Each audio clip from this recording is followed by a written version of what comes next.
తుఫాన్ వల్ల తెలుగు రాష్ట్రాల్లో వర్షాలు పడతాయని వాతావరణ శాఖ హెచ్చరించింది.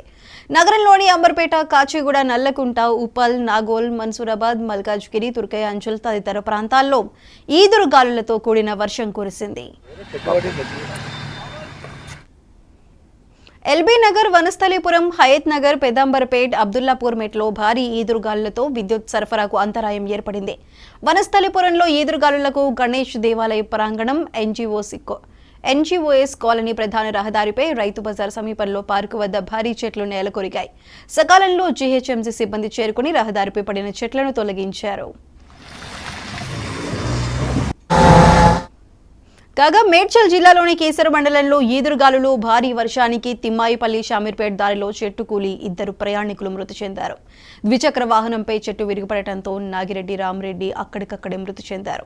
మరో వ్యక్తి ధనుంజయ్కు తీవ్ర గాయాలయ్యాయి. ఆయనను చికిత్స నిమిత్తం ఈసీఐఎల్లోని ఓ ప్రైవేట్ హాస్పిటల్కు తరలించగా చికిత్స పొందుతూ మృతి చెందాడు. మృతులను యాదాద్రి జిల్లా బొమ్మల రామారం మండలం ధర్మారెడ్డిగూడెం గ్రామానికి చెందిన వారిగా గుర్తించారు.